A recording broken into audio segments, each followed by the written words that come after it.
Bonjour, bonjour les auditeurs d'Alliance. Nous sommes en présence aujourd'hui, et c'est assez exceptionnel, avec Itamar Ringel, qui est à côté de moi. Bonjour. Bonjour. Et avant cela, je voudrais vous annoncer un événement exceptionnel qui va avoir lieu dans quelques jours, à partir du 27 mai, à l'université de Bar-Ilan. Alors, cet événement est assez particulier puisqu'il parle de musique. Vous avez certainement lu l'article à ce sujet. Et c'est pour sa 12e édition, le Festival Jour de musique juive à l'université de Bar-Ilan en Israël, qui propose, comme je vous l'ai dit, dès le 27 mai, des conférences et concerts de musique juive du monde entier. 2 événements mettront en lumière la musique française organisée justement par Itamar Ringel, premier alto de l'orchestre symphonique. J'ai oublié de dire que Itamar Ringel est docteur Itamar Ringel, j'insiste. Donc il est premier alto de l'orchestre symphonique de Jérusalem et ancien musicien de la Camerata de Genève. Alors, ce qui est très intéressant dans cet événement, c'est qu'il y a une histoire très particulière avec une pièce de concert qui a été écrite en 1939, je ne me trompe pas, de Marc Lavry, qui a été écrite en Israël.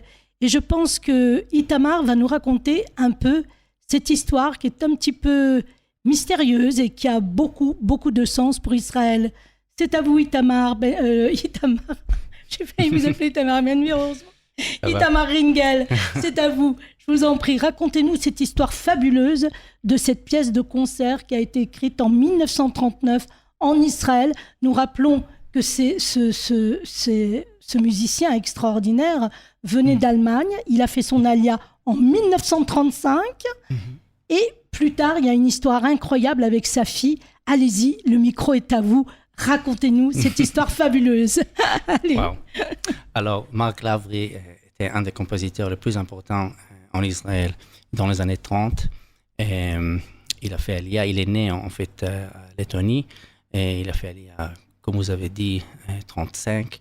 Mais alors, 3 ans après, une harpiste exceptionnelle des Hongrois est venue en Israël pour jouer dans l'orchestre philharmonique. Et elle était la première virtueuse de cet instrument exceptionnel. Et alors, il a pris l'occasion et il a écrit une pièce très, très virtueuse pour elle. On peut rappeler son nom peut-être parce que je l'ai, c'est une chance. Oui. Elle s'appelait Clary Sarvash. Oui. Excusez-moi de le... Voilà, merci beaucoup. Oui, alors il était peut-être le compositeur qui a écrit la musique dans la plus grande vitesse en Israël. Ah. Ben Chaim, qui était aussi un très grand compositeur en Israël dans les années 30, il a dit qu'une fois il a vu Marc Lavry en écrivant la musique pendant il a couché sur le lit ou quelque chose. Il a travaillé sans cesse sur la composition, les compositions. Il a écrit la musique très très vite. Et alors il était le premier qui pouvait écrire une pièce pour cette virtueuse de la harpe. Et c'est aussi exceptionnel parce que c'était vraiment la première pièce pour harpe solo qui était écrite en Israël depuis le temps de roi David. Oui.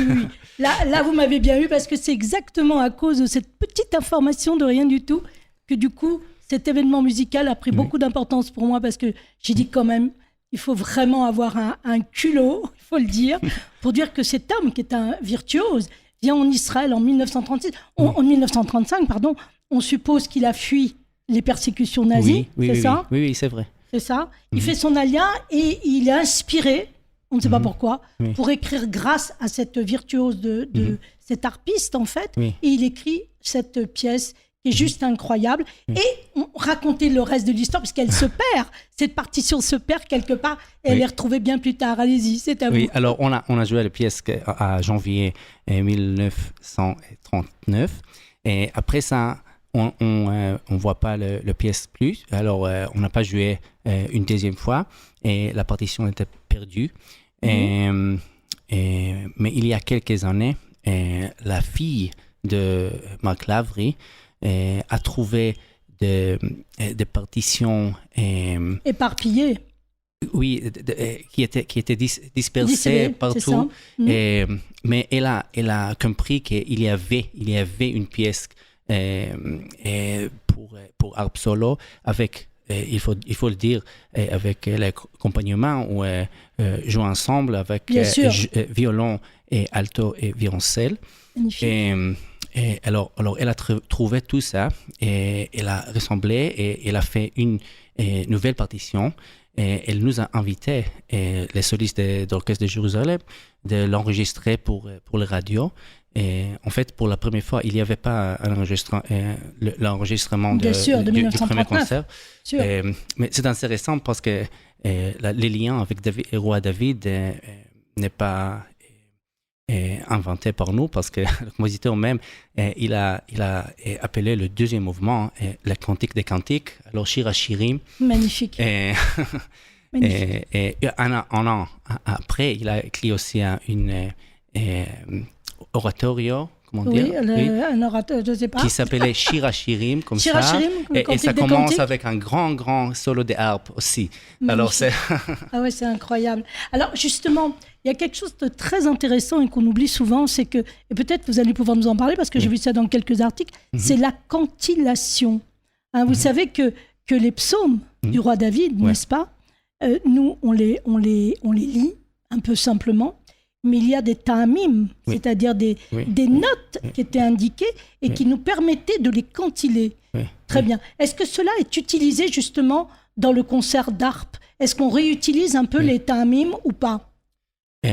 En fait, j'ai la sensation que le compositeur utilise les ta'amim parce qu'il y a là-bas beaucoup de rythmes et beaucoup de mouvements de cantillation juive. Très bien. Magnifique. Alors, je n'ai pas recherché vraiment les détails, mais ça paraît qu'il y a. Alors finalement, le lien avec le roi David, il est direct. C'était pas juste une histoire de marketing ou de vouloir vendre, mais il y a vraiment un lien direct avec le roi David. C'est magnifique. Alors maintenant, rentrons dans l'événement qui nous préoccupe et qui arrive très prochainement, puisque c'est à partir du 27 à Bar-Ilan. Dites-nous ce qu'on va pouvoir entendre si on vient vous voir, et j'imagine que tous les auditeurs d'Alliance vont vouloir vous écouter parce que c'est juste merveilleux. D'ailleurs, à ce sujet, je tiens à vous dire que dans l'article qui a été écrit pour cet événement, vous pouvez écouter déjà 2 vidéos. Ça vous donnera une impression extraordinaire de la musique jouée par la harpe. Il me semble que c'est un kaddish, c'est juste merveilleux. Alors allez-y, expliquez-nous, donnez-nous des détails pour cet événement qui va avoir lieu. Alors l'événement voudrait aussi montrer la connexion entre la musique juive et la musique française. Et alors on va entendre bien sûr la version de Maurice Ravel, un des compositeurs plus grands français, qui a arrangé trois chansons hébraïques, il l'appelait. L'un des deux, le Kaddish, qui est vraiment phénoménal. Et alors, on va aussi entendre des pièces de Darius Milhaud, qui utilise une liturgie provençale juive, très, très intéressant. Et aussi son élève André Haïdou, qui est mort il y a presque 10 ans.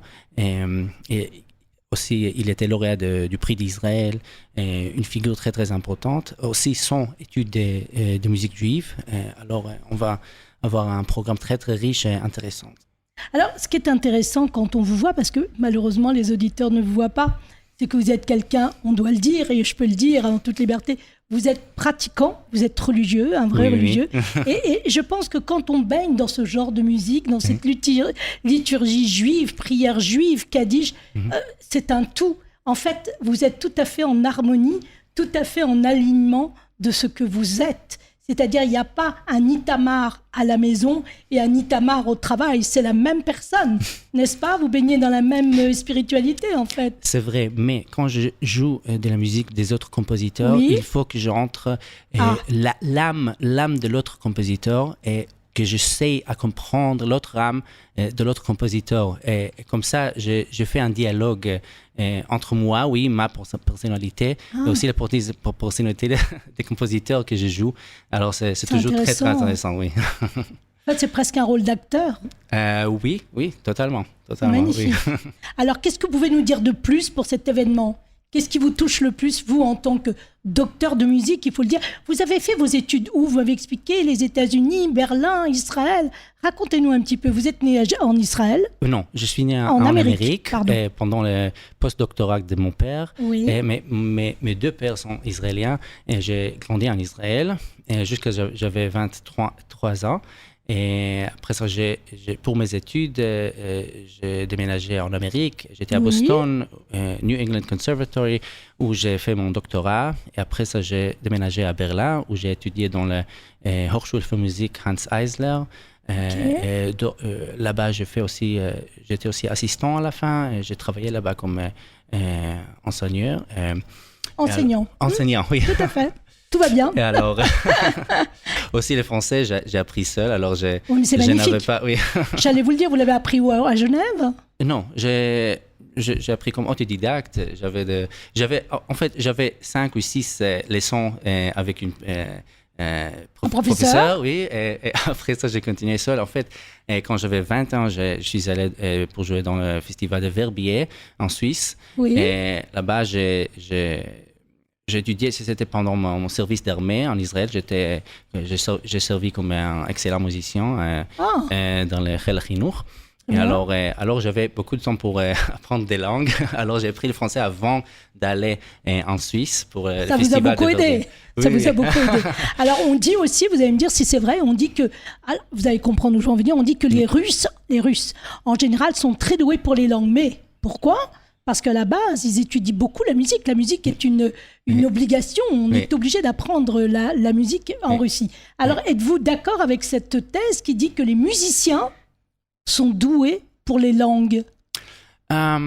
Généralement, oui. Mais j'ai vu aussi des musiciens qui ne sont pas doués pour les langues. C'est bizarre, mais vrai. Mais ça peut aider d'avoir une bonne écoute. Hein, mon amour pour la culture française m'a aussi... motivé pour créer l'ensemble Rosemarine. Ah oui, racontez. C'est un ensemble en fait de musique française premièrement parce qu'il y a une pièce très très connue de Claude Debussy. Claude Debussy, tout à fait. Pour cet ensemble, on avait créé il y a 2 ans à Jérusalem pour présenter au public la beauté et le magique de ces combinaisons de 3 instruments, la flûte, alto et harpe. Et alors, c'est beau. Oui. Donc, normalement, ce dont vous venez de parler, de Claude Debussy, c'est une pièce, un concert qu'on va pouvoir retrouver aussi dans votre événement à vous, Rosemarine? Non. Pas cette fois. Pas cette fois parce que il ne s'agit pas de musique juive. Alors on joue dans le festival. Vous avez raison, c'est tout à fait. Alors c'est important de le souligner, ça sera vraiment dans un cadre juif, 100% juif, avec 100%. De la musique liturgie juive, cantillation du roi David. On a la totale, vous ne pouvez pas rater ça. Qu'est-ce que vous voulez rajouter? On rajoute les informations, les détails? Où? Quand? À quelle heure? Allez-y. Alors, on y va, c'est à moi. Il me fait un petit signe gentil. Il me dit, non, mais ça, c'est vous. D'accord. Alors, ça commence. Ensemble écoute, le 28 mai, à partir de 18h30. Il faut être là-bas à 18h30. C'est l'université de Bar-Ilan, je le répète. Et ensuite, ensemble Rosemarine. Donc là, c'est Itamar Ringel, docteur Itamar Ringel, le 29 mai à 20h30. Et puis, toutes les informations, vous les retrouverez bien sûr sur l'article que j'ai écrit hier avec quelques corrections à ajouter, n'est-ce pas? Et puis, j'espère que vous allez bien profiter de ce concert. Est-ce que vous avez quelque chose à ajouter, Tamar? Oui, je voulais seulement ajouter quelques mots sur l'autre événement dans l'ensemble Écoute. Oui, très bien. C'est un ensemble très, très intéressant qui prend la nouvelle poésie, surtout des poètes de Jérusalem. Magnifique. Et il les donne un contexte très actuel. Alors, vous voulez dire par rapport à l'actualité? Oui. Alors, l'ensemble essaie de prendre les textes poétiques et de le donner un sens actuel. Un sens actuel. Oui, exactement. Très bien. Donc ça, c'est bien de le dire et bon, ça marque aussi une certaine sensibilité. Et là, on a compris qu'il y avait de la musique, en tout cas en rapport français, mais est-ce qu'il y a du texte français? Non, tout est en hébreu. Non, je pense que seulement le nom est français, écoute, mais... Ça s'arrête là. Ça s'arrête là. Bon, écoutez, c'est déjà pas mal. Écoutez, merci beaucoup Itamar Ringel, docteur Itamar Ringel.